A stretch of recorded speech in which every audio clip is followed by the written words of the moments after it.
गोस्वामी जी से पूछा गया कि श्री राम वन क्यों गए, तो कारण कहेंगे पिताजी की आज्ञा थी, मां कैकेयी की इच्छा थी। पर गोस्वामी जी ने कहा ये बातें तो केवल बाहर की। भगवान श्री राम को लगा कि जो मैं चाहता हूं, जो राज्य लोग चाहते हैं, वह तो बिना भरत के नहीं हो सकता। और गोस्वामी जी ने जो दोहा लिखा है, आप पढ़ते होंगे, उसके अर्थ पर विचार कीजिए। उन्होंने दृष्टांत दिया, देवता और दैत्यों के युद्ध में देवता हारते थे, दैत्य जीतते थे। हमारे आपके जीवन का भी सत्य यही है। देवता अगर सद्विचार है तो दैत्य दुर्गुण है। हमारे आपके जीवन में जो सद्विचार है, हम अच्छे विचार करते हैं, अच्छी बात सुनते हैं, पर वो मृत्यु हो जाती है, साकार नहीं हो पाते, बुरे विचार सफल हो जाते हैं। उस समय जब दैत्य जीतने लगे, बार बार देवता मरने लगे, तो भगवान से निवेदन किया कि ऐसा कैसे हो, क्या उपाय। भगवान ने कहा अमृत पी करके तुम जब अमर होकर के लड़ोगे तो दैत्यों को हराने में सफल हो जाओगे। कहाँ मिलेगा अमृत? समुद्र मंथन में। समुद्र का मंथन किया गया, अमृत पिया देवताओं ने और दैत्यों को हराया। गोस्वामी जी यही बात यहां घटाते हैं, क्या कि सद्विचार हार गया और दुर्विचार जीत गया। महाराज दशरथ का सद्विचार, सारे अयोध्या के लोगों का सद्विचार, सब चाहते हैं कि राम राज्य हो, लेकिन दुर्गुण इतना शक्तिशाली था कि एक ही व्यक्ति ने सब उलट के रख दिया। सोचिए आप, सब अनुकूल थे, लेकिन कितनी शक्ति है दुर्गुण में, दुर्विचार में, असंत में, कि उस अकेली मंथरा ने भाषण देने की कला में तो इतनी निपुण थी कि जब भाषण देती है तो यही कहती है, अरे कोई नृप होई हमहि का हानि, चेरी छाड़ी अब होब की रानी। कई लोग बिना सोचे समझे कह देते हैं, तुलसीदास जी की इसी चौपाई में समाज ने लोगों को अकर्मण्य बना दिया कि कोई नृप होई हमहि का हानि। ये लिख करके लोगों को उन्होंने ये कह दिया कि कोई ध्यान देने की आवश्यकता नहीं। ऐसे सज्जन ने मुझसे कहा कि आप देख रहे हैं लोगों को ध्यान नहीं दे रहे, ये लोग तो दिन रात उसी में डूबे हुए। मंथरा काज की चतुराई ये है कि वो दिखाना चाहती थी कि मैं बिल्कुल निस्वार्थ हूं, मुझे कुछ नहीं चाहिए, मैं तो लोक हित के लिए, लोक कल्याण के लिए, अन्याय जो हो रहा है उसको मिटाने के लिए सोच रही हूं। यहां तक कि जब क्रोध में भर करके कैकेयी ने प्रारंभ में कह दिया, कैकेयी ने कहा तुम ऐसी घर में झगड़ा लगाने वाली बात करती हो, प्राण से अधिक राम प्रिय मोरे, तिनके तिलक क्षोभ कस तोरे। राम प्राण से बढ़ के प्रिय है, उनके राज तिलक में तुमको क्षोभ क्यों हो रहा? और बिगड़ करके कहा, पुनियस कबहू कहसी घर फोरी, तो धरी जीभ कढ़ाऊं तोरी। कभी भी आगे घर में झगड़ा लगाने वाली बात तुमने कही तो मैं तुम्हारी जीभ कटवा लूंगी। मंथरा के स्थान पर दूसरा हो तो घबरा जाए कि भागो भाई यहां से, शब्द वापस ले लो। पर मंथरा में इतना धैर्य था कि वो सोच रही अच्छा, और कह दिया कि ठीक है, करी कुरूप विधि परवश कीन्हा। एक तो प्रारंभ में ब्रह्मा ने मुझे कुरूप बना करके पराधीन बना, कुरूप बना दिया, दासी बना दिया, अब मैं क्या करूं? आप भी कह रही हैं कि जीभ कड़वा लूंगी, तो बात तो ठीक ही है, फोरे जोग कपार हमारा, जीभ ही क्यों, मेरा सिर भी फोड़ देने के योग्य है। लेकिन आगे क्या शब्द है?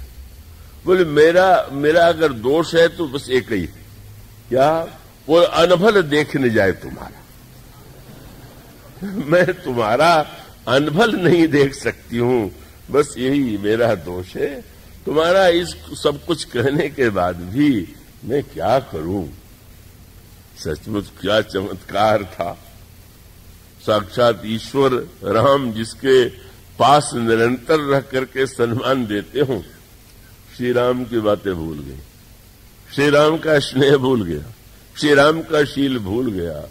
और जब उन्होंने मंथरा से कहा, अरे मंथरा, बस मैं समझ गई कि संसार में अगर कोई मेरा हितैषी है तो केवल तुम, और मैं तो बह जाती, लेकिन बहे जात का भय सी अधारा। गोस्वामी जी ने बड़ा व्यंग्यात्मक वर्णन किया। जब महाराज दशरथ राजमहल में गए तो वो बार बार कैकेयी जी की प्रशंसा करते हैं पर वो बोलती नहीं। बड़ा आश्चर्य था। तो किसी ने गोस्वामी जी से कहा कि वे बोल क्यों नहीं रहे। बोले, कपट सयानी न कहत कछु जागत मनो मसान। मसान जगा रहे। वाम मार्ग का गोस्वामी जी बहुत विरोध करते हैं, निंदा करते हैं। जे हरि परिहर हरिहर चरण भजहि भूतगण घोर, ऐसा कह करके उन्होंने कहा कई मसान जगा रहे हैं। सचमुच ऐसा मसान जगाया कि सारे अयोध्या को मसान बना के ही छोड़ा। गोस्वामी जी ने कहा, जब श्री राम बन चले गए तो क्या हो गया। बोले, घर मसान जनु परिजन भूता, पति हित हेतु मनहु जमदूता। कपट स्यानी न कहत कछु जागत मनहु मसान। मसान साधना वाले मानते हैं कि चुप रह करके साधना करना चाहिए, कुछ भी वो बोलना नहीं चाहिए। तो पूछा गया कि इस मसान साधना कब से करने लगी। अयोध्या के राजमहल में श्री राम के पास रह करके मसान साधना कहां से आ गई। वो स्वामी जी ने व्यंग भरी भाषा में कहा, अब दीक्षा ले लिया उन्होंने, वाम मार्ग की दीक्षा ले लिया। किससे ले लिया, कौन अवघड़ आ गया। बोले, उस महल में थी मंथरा ही गुरु थी, मंथरा से दीक्षा लिया। मंथरा दासी, अरे आप न कहते दासी, संसार में सबसे बड़ी उपाधि अगर किसी को मिल सकती है, दी चाहनी चाहिए तो मंथरा को। कौन। बोले, कोटि कुटिल मणि गुरु पढ़ाई। ऐसा गुरु जो कोटि कुटिलों में भी सर्वश्रेष्ठ, इतना कुटिल मणि है। उसने कह दिया, मैं जैसा कह रही हूं। कहा तो कह रही थी तुम्हारी जीभ कटवा दूंगी, और अब तो ऐसी दीक्षा ले लिया कि उसने कहा, मैं जो कहूं वही सुनो, मैं जैसे कहूं वही बोलो, मैं जैसा व्यवहार कहूं वही करो, जैसे शिष्य से गुरु आशा रखते। लेकिन उसने जो मंत्र दिया, वह मंत्र कौन था, और वह मंत्र घर घर जपा जाता है, आज भी जपा जाता है। उस मंत्र से बढ़ करके और कोई मंत्र समाज में और हम लोगों के जीवन में नहीं। क्या मंत्र था वो।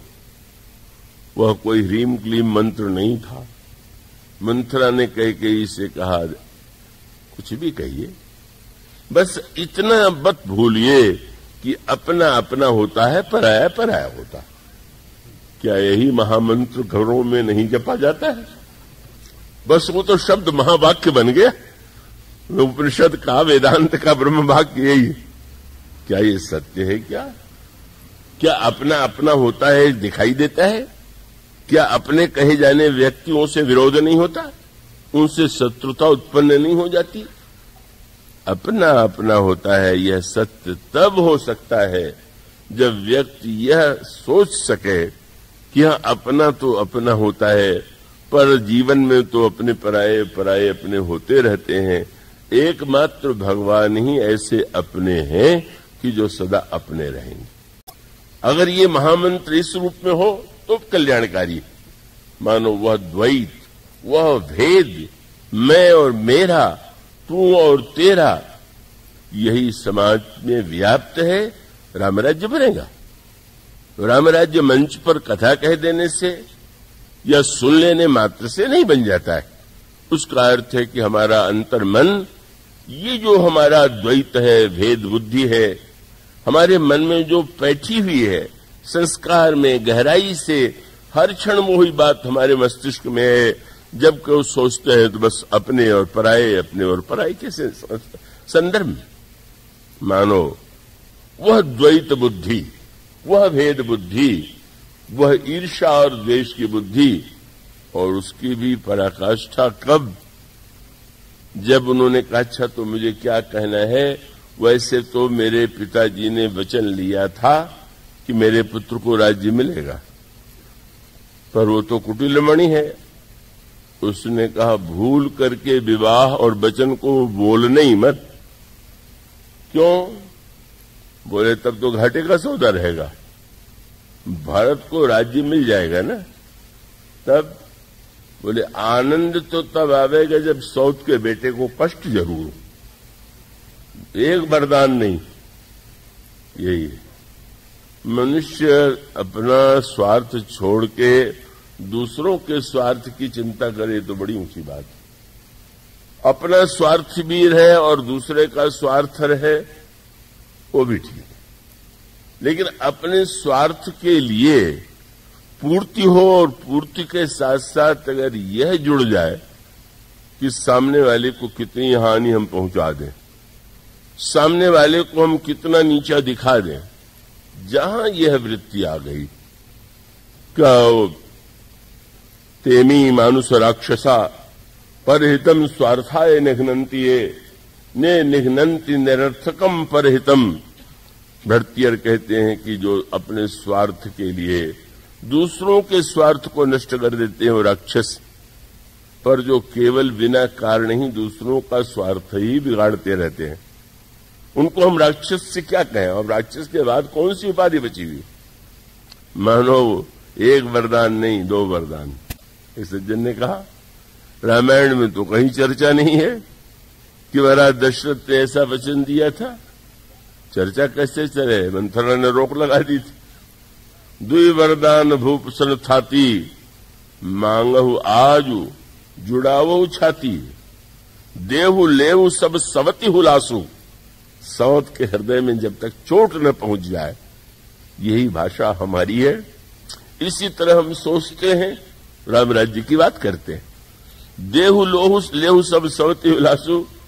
वो छोटी सी घटना तो मुझे बार बार याद आती है।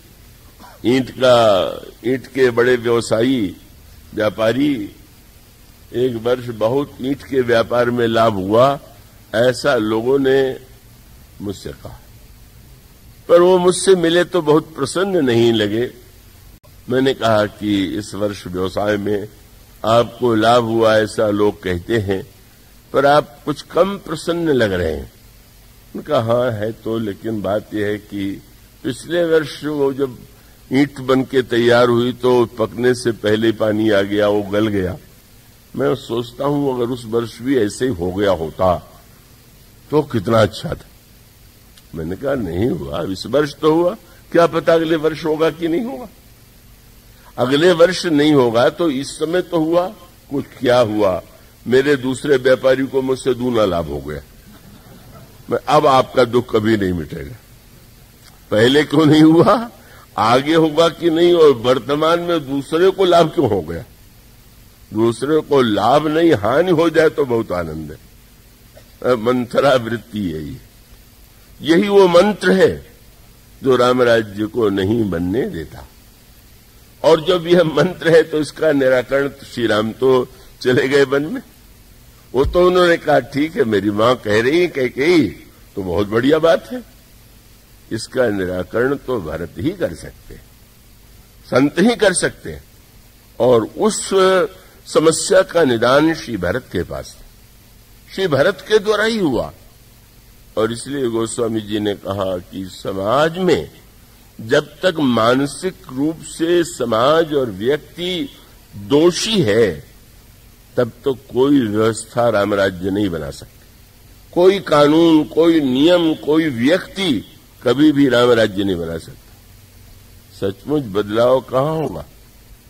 श्री भरत के दर्शन का फल क्या है? वो स्वामी जी ने कहा जिन चितये प्रभु जिन प्रभु हेरे ते सब भये परम पद जोगू, लेकिन भरत दर्श मेटा भव रोगू। भीतर से व्यक्ति रोगी है, उसमें राग है, द्वेष है, अभिमान है, ईर्ष्या है, इसी की बातचीत चल रही है, इसी को बढ़ाया जा रहा है। इसको मिटाने वाला कोई संत चाहिए, श्री भरत चाहिए, वही उस मन के रोगों की समस्या का समाधान करते। और सचमुच अयोध्या को श्री राम नहीं बदल पाए, इसीलिए गोस्वामी जी ने कहा बन इसीलिए तो गए प्रभु कि मैं तो प्रकट हो गया और प्रेम छिप गया ननिहाल में जाके, तो मैं प्रकट हो करके क्या करूंगा जब प्रेम छिपा रहेगा। गोस्वामी जी ने कहा प्रेम अमीय, प्रेम अमृत है। मंदर विरह भरत पयोधि गंभीर, बड़ा गंभीर समुद्र प्रेम के अमृत को छिपा लिया है। पर उन्होंने कहा चलो उसको मथ करके जरा चोट तो पहुंचावे, जानबूझ करके भरत पर चोट पहुंचाई। कर प्यार ये कि जैसे दही को चोट न पहुंचाई जाए तो मक्खन निकलेगा क्या। भरत के राजा बनाने के लिए उनकी मां श्री राम को वन दे रही हैं, इतना बड़ा आघात था। पर प्रकट क्या हुआ, बोले प्रेम अमीय। मंदर विरह भरत पयोधि गंभीर, मथि प्रगट्यु सुर साधुहित कृपा सिंधु रघुवीर। कृपा सिंधु रघुवीर ने कहा भरत में भले ही कृपा सिंधु हूं, पर जब तक प्रेम सिंधु प्रकट नहीं होगा तब तक कृपा सिंधु कुछ नहीं कर पावे। भगवान कितनी भी कृपा करें, अगर हमारे आपके हृदय में प्रेम नहीं होगा तो कुछ नहीं होगा।